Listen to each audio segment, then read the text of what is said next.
Hi, everyone. I'm Larry Walsh, and this is Changing Channels. Every month, Channelnomics produces what we call our community call. This is an online gathering of our clients, our CIQ members, and people from across the industry where we share our insights and our research into trends and issues that are affecting the channel.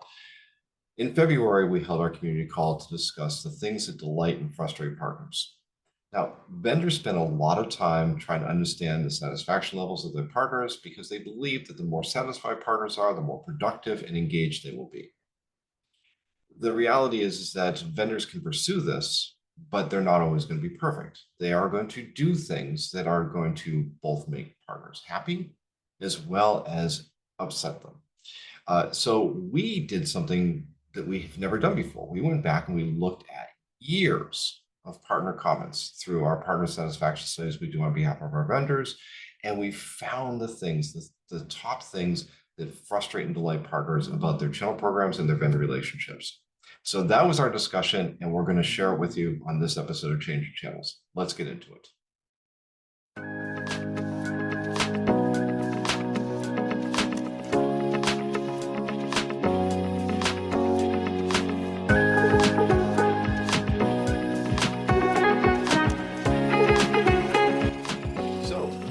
Dive into our what we're here to talk about, which is how the vendors delight and frustrate channel partners. And this is something we undertook in January because we really wanted to understand where partner sentiment really was and how it impacted their performance.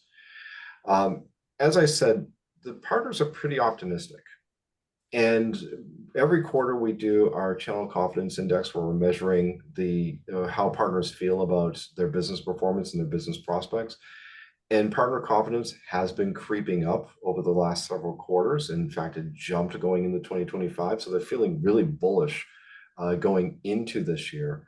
And again, when they're looking at that growth rate I was just talking about, plus their level of confidence going up, and if you read the PCI report, you'll see that the partners aren't just feeling confident, but they're also less worried about things that they were over 24 and 23. They're not as concerned about interest rates. They're not as concerned about inflation. They're not as concerned about government regulations, the things that are outside their control. They are very much in a mindset of growth and very much looking to participate in this transformative evolution that we're going through under the catalyst of AI.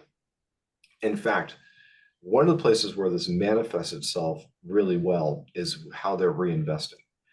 Now, the partners are reinvesting heavily in their businesses. So the average partner this year says that they're going to reinvest 21 to 25% of their 24 gross revenue back into their business. In fact, 51% are reinvesting above that 21% rate. Why is that significant? Well, in recent years, we've seen reinvestment rates fluctuate between 11 and 15%. At the height of the pandemic, it was 6 to 10%. Last year, it was 15, right around 15 is what you would call the average. It was like split between 11 and 15, 16 to 20. Why being above 21% is important is because best practices dictate that if a business is really going to be serious about transforming, really putting real revenue, real investments into their capabilities, into their capacity, they're going to be investing above 20%. So to see more than half, and even though it's just slightly more than half reinvesting at this rate tells us that the partners not only are confident, but they are really looking at transforming their businesses to meet the market needs and market expectations. That leads us to why we're associating this with this entire topic of delighting and frustrating. And it's because the partners are also very clear that they're going to gravitate towards the vendors that are going to give them the best opportunities.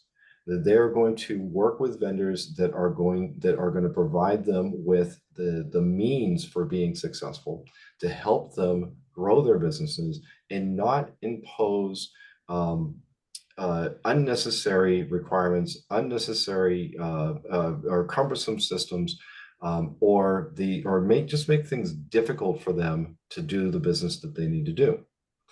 So what did we do? Well, the Channelnomics team went through years of partner satisfaction surveys that we've conducted.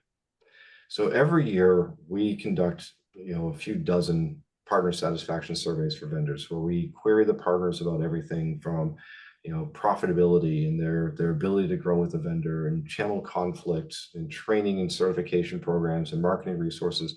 There's a litany of different things that we look at in our methodology. And part of that is also the capturing of commentary from the partners. We asked them, like, so what do you think about all this? What's keeping you awake at night? What's the boulders standing in your way that vendors are placing in front of you that is not allowing you to operate at your best possible capacity? It's not allowing you to achieve your results. So we've coupled that are these years of partner satisfaction surveys and quantitative surveys that we conduct, and interviews that we've conducted with partners as well. And overall, I mean, we've looked at more than 5,000 partners over the last 4 years through this process. And that's where we've come up with identifying these elements of delight and frustration. So I'm going to start with what's delighting the partners. And when I say delight, I mean, it's a bit euphemistic. Let me be upfront. This is more about the things that the partners appreciate, the things that they think are valuable in the partner programs that they're participating in, the things that they think are real catalysts for their growth, and not only the growth, but for the success of their relationships with the vendor. So the first thing is ease of doing business.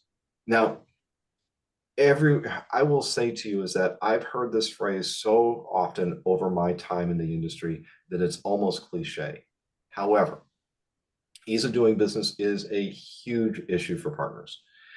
Our research tells us that if you're easier to do business with, that the partners will gravitate towards you, even if you're less profitable.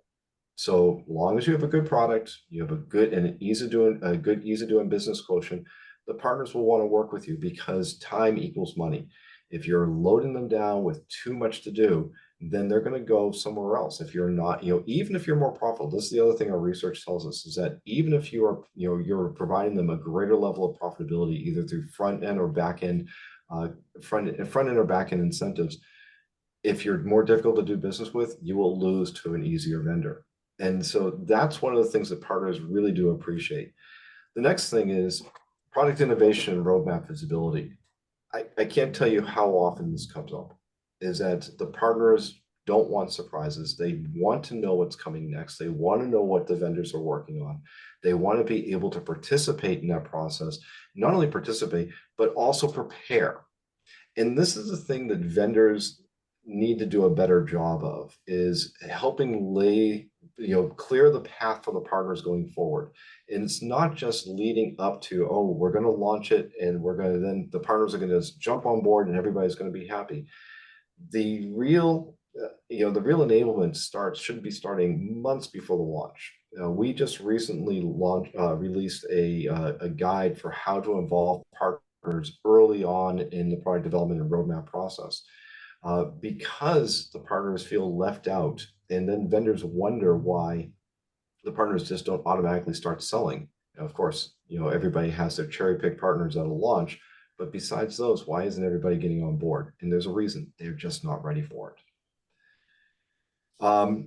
They also want fair and transparent deal registration, and deal registration it's a double-edged sword to the partners. It is consistently rated this way, is that the partners see deal registration as a real benefit to them. It is a way, particularly when there is an incentive attached to it, the partners see it as a means of helping them negotiate better pricing and winning deals with their customers. And so they want to be able to know what the rules are, and as the clearer you are in deal registration, the better off they like it.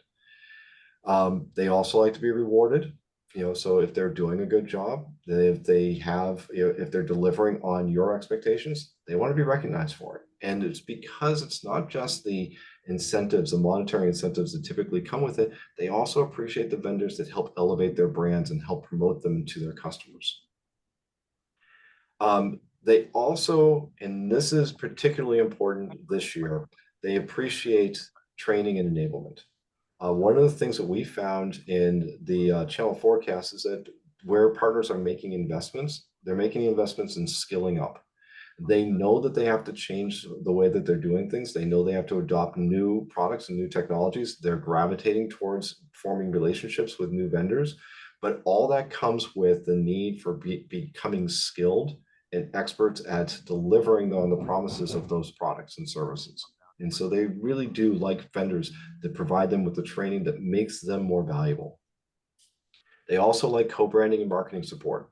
If you can provide them with resources to help them, help them expand their value proposition with their customers, to help them with demand generation, it really does help them drive more business for you. It helps them approach their customers with more confidence. And not only is it co-branding and marketing supportive, it's also underneath this is air cover marketing. One of the things that partners tell us is that they appreciate vendors that help them drive customer consideration. The more the customer is aware of a vendor's brand, its products, their value proposition, the easier it is for partners to walk in and sell the product. They This is another one that comes up frequently in conversations. Partners really like simplified tools, particularly with portals. Um, I don't think if, in fact, we can talk about this in a minute because I'd be curious to hear what everybody else thinks about this, but we see it all the time that partner portals are like a kid's closet. Everything's stuffed in there and you can never find what you need. And so they really do like it when you have a well-organized and easily accessible that has not only information, but also has tools for them that they can access, the things that make it easier for them to do business with you and also learn and communicate with you. That's what they want from your tools. Um, they also want, they also appreciate vendors that provide them with responsive support. And this is something that sometimes does get overlooked. Um, when I said to you, ease of doing business is a huge catalyst for partner performance. It is. It's number two in terms of determining partner performance. Number one is the relationship with the channel account manager. And if you can have a good relationship with an account, if the partner forms a good relationship with the account manager, they tend to do better than partners that have poor relationships. So that's the thing that they want. If they have problems, they want to know that there's going to be something there on the vendor side that they can turn to and resolve what they're working on. Of course, they like competitive discounts and rewards. Who doesn't? Whenever we ask the question of partners, what would you like? And they always say, number one, more money. Of course they do. So it's not that partners are unreasonable. They'll always say it, but they do want to be at least fairly compensated. And then finally, they really do appreciate clear and well-structured channel programs. They don't like ambiguity. They don't like complexity. They want to know where they stand. I was with a partner last week that was talking to me about them needing a team of PhDs to decipher channel programs. That shouldn't be the case. The channel programs are rules of the road. They are the game rules that tell us how we're going to play together and how we're all going to win together. And if you make them overly complicated, it's really difficult for partners to participate. So these are the things that they tell us are what makes them happy. If they can find a vendor that helps check the boxes on these things in a positive way, they do tend to feel more satisfied than not. Now, there's a flip side to this. And the flip side is where there's frustration. And yes, again, I'm going to give you a little bit of a spoiler in advance. Some of the things on the delight list are also on the frustration list. So, what are the sources of frustration? Let's start with where we left off, program complexity and bureaucracy. You put too many requirements on a partner, having them complete too many certifications, having them submit too much information. The bane of a partner's existence is submitting point of sales data. If you're asking them to show up to every webinar, every meeting, every conference, this is where the partners get frustrated. The program is overly cumbersome and overly burdensome on them and their operations. It drags down their performance.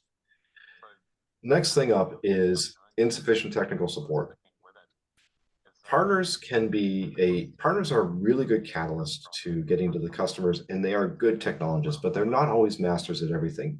This is one area where I will say that vendors are absolutely right. Nobody knows their products better than they do.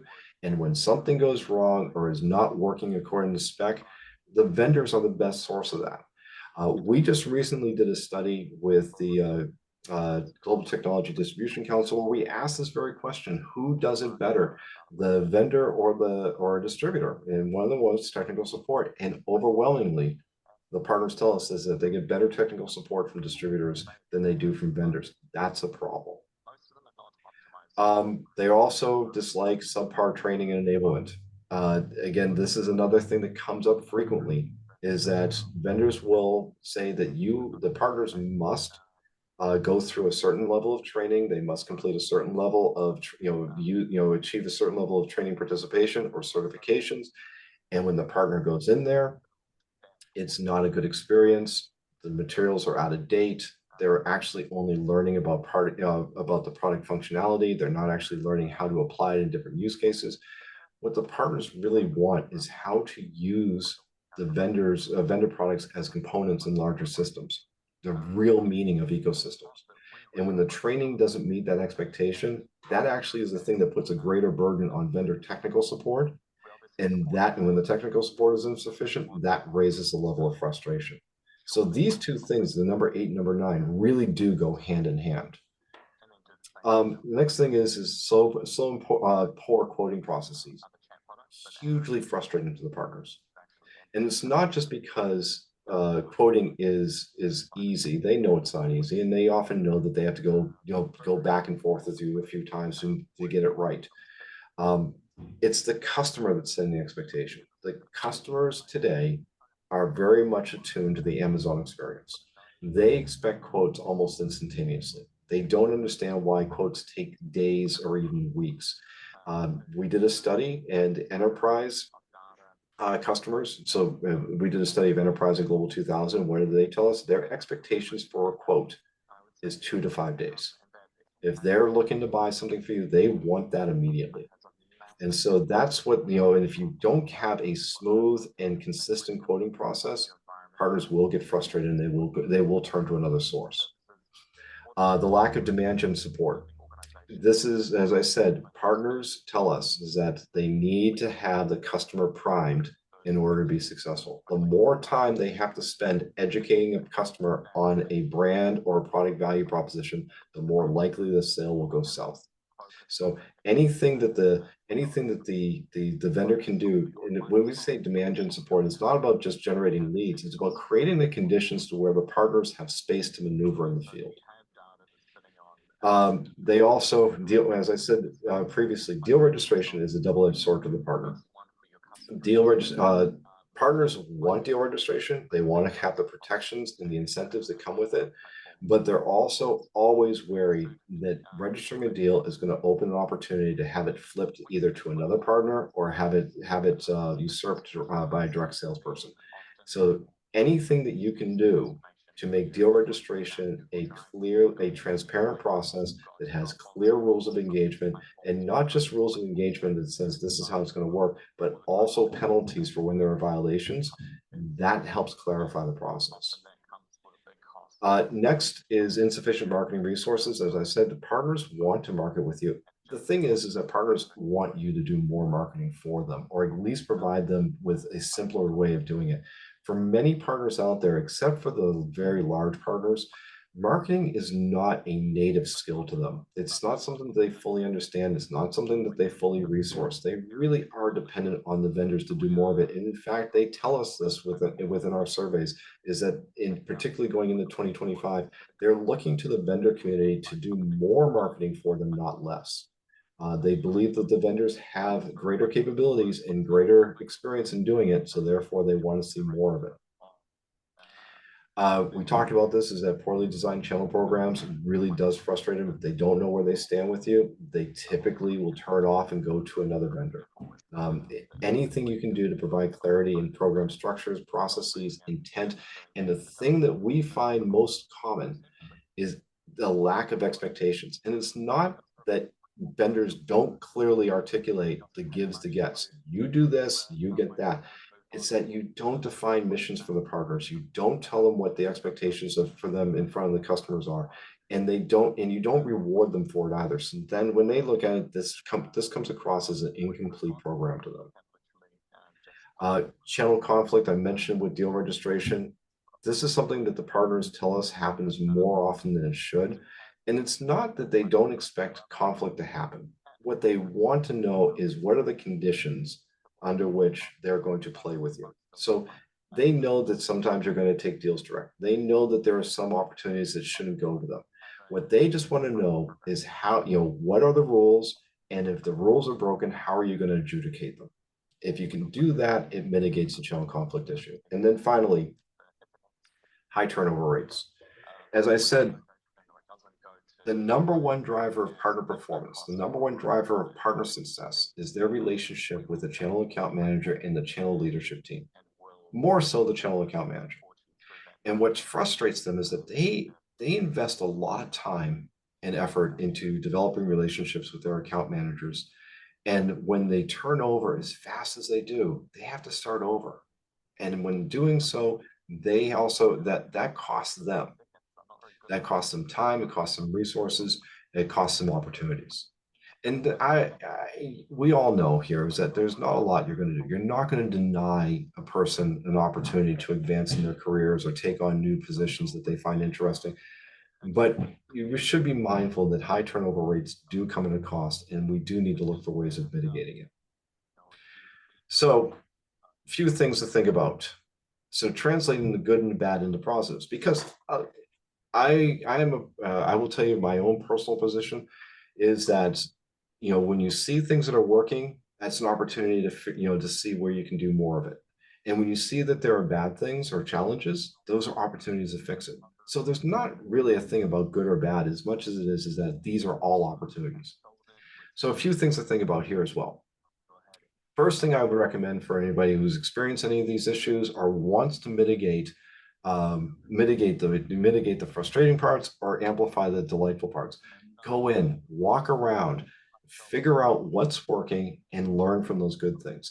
Find out why those things are working, and then see how you can amplify them, replicate them, and expand upon them. You don't have to go out, and this is one of the things that we see when we're engaging in channel program development and optimization work, is that a lot of times people have a tendency of thinking, well, what more do they add? So it becomes like going to the Grand Canyon and seeing sedimentary layers. Is that it's one thing stacked on top of another, stacked on top of another, and all next thing you know, you have more complexity than you wanted. Instead, go and look for the good things and learn how you can use those good things better. Gather feedback from your partners consistently and regularly. Your partners are great sources of information, and I know everyone has advisory boards and everybody's doing surveys. Sometimes it's just a matter of going out and talking with them, or having, we have a service where, called Sounding Board, where we're out interviewing partners on behalf of the vendors so we can get unfiltered, unbiased feedback that can get pushed back up the chain. But it really is that when we say partnerships, we have to treat partnerships less of a here's our business connection and more of here's our collaboration. Here's how we're learning from each other and we're applying those lessons forward. And also, I should say, when I say gather feedback, don't just gather feedback from your best partners. Talk with your low performing partners, talk with your mid-tier partners, talk with your ex partners. You can learn a lot from the people who hadn't had a good experience with you and figure out what you can do better. Something I would also say is define the economic equity.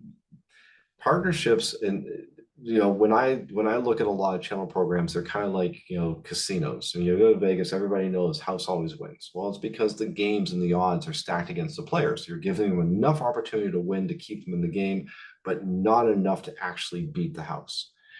We have to do a better job of defining economic equity. Every time a partner engages with you, every time they engage with you, they are taking a risk.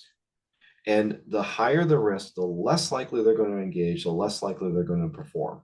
So if you're able to define economic equity in the channel to a point of where it looks like the risk and the outcomes are balanced, and that it looks like your reward is somewhat equitable to their reward, then they are going to be more likely to engage. We talked about this, simplifying and clarifying programs. Uh, Going through and doing things like clarifying the ease of doing business, making sure processes are very simple, just simply mapping the go-to-market process and understanding what happens at each one of those points and how that impacts the partner, how it impacts your own people, what it does to your resources utilization, what it does for your costs. These are things that a lot of, we think we do them, we really don't do a good job of them. We have to engage in this continuous process of how do you simplify and clarify programs. It's not to take a bulldozer to them and plow them under. It really is about going through and finding out where you can make strategic changes and surgical adjustments so that the program has a more optimal outcome. That's another part of this is also optimizing your market coverage. Channelnomics is engaged in this conversation frequently of, okay, we don't have enough partners, we don't have enough of the right partners, we don't have partners in these places.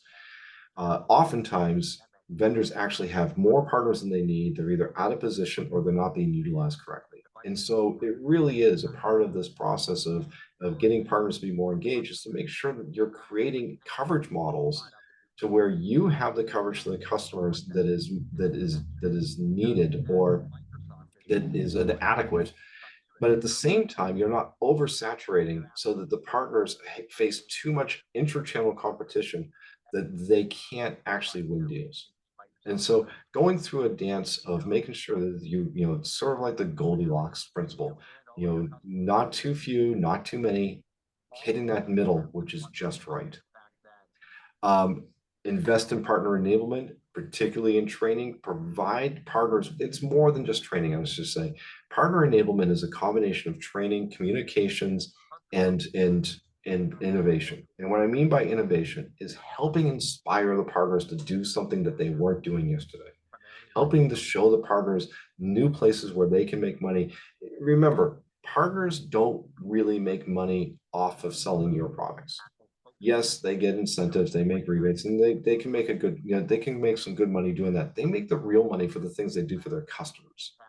And helping to align the communications, training, and inspiration or innovation is really how you get the partners in a position to where they can service the customers with the value add services and resources they need to be successful. Remember, customer experience is now the game. How do you help the partner deliver a better customer experience so that customer remains engaged with the partner and with you? It's not something you can take for granted. And the key to doing all that is real partner enablement. Um, the other thing we think you should do here is pressure test and red team your operations.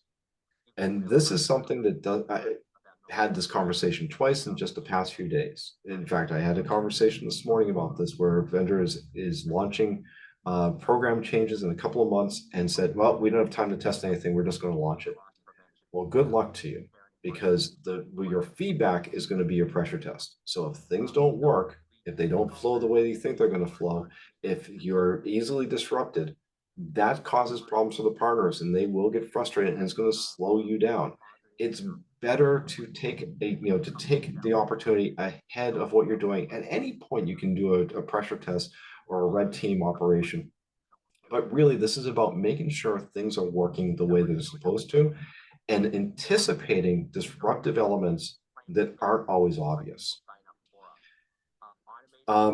Here's one that I really want to emphasize. You're going to be hearing more of this from Channelnomics is automate to free human potential. So there's a lot of chatter and like we can't go an hour now without somebody saying artificial intelligence and eugenics. There's a lot of chatter around the channel that agents are going to make first channel operations easier and more efficient, but then it goes to the next stage. Well, then we're going to need fewer account managers. We're going to need fewer marketing people. We're going to need fewer of this and fewer of that. I am one to say that that will be a mistake. We are still in a relationship industry, in a relationship business, and we need to free people up to do more of what they do best in interacting human to human. The average channel account manager today spends only 30% of their time working with partners. The rest of the time is doing bureaucratic work, doing administrative work, filing reports, attending meetings, internal meetings, going out and doing research on behalf of their team. They're not actually engaged in the sales process.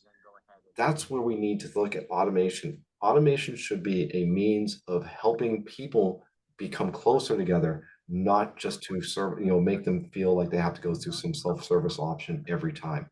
And I really hope that that's a lesson that we're going to learn, but you're going to be hearing a lot more about this from us. The last thing is measure what matters.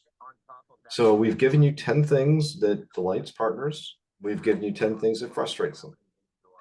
There's a lot of times that channel teams, and we've been in the middle of this, they will come up with really creative metrics. They'll come up with ways of measuring what they're doing in the channel to show what they're doing, show what partners are doing. Truth is that there are a few things that actually matter to the partners and ultimately how the partners perform. And they do change from vendor to vendor. Everybody operates under unique circumstances. I mean, some are common, some are not so common. But the reality is that we do need to spend more time looking at the things that actually produce a meaningful outcome and then apply that back forward to this process and create this cyclical process that is in continuous motion to help make channel programs, the partner relationships, and partners perform better, ongoing and ongoing and ongoing. So this is what, if you take one thing away from this, it's not that these are the good things and the bad things, is that this is a process. It is a continuous process that requires constant engagement. And we oftentimes, we're always, everybody I know in the channel, we're in constant motion, but we're not always aimed at the right, always aimed at the same objectives. And focusing in on these things will help focus everyone in on how they should be orienting themselves towards operations, towards optimization, and achieving the things that we all want, which is higher levels of success. Well, I hope you enjoyed the discussion about the things that delight and frustrate partners. I hope you learned something from it as well. If you like what we're doing here, please hit like, subscribe, and tell your friends about Changing Channels and our other podcasts in the margins and the network effect. Also, check out all the research and best practices we have at channelnomics.com. Until next time, I'm Larry Walsh.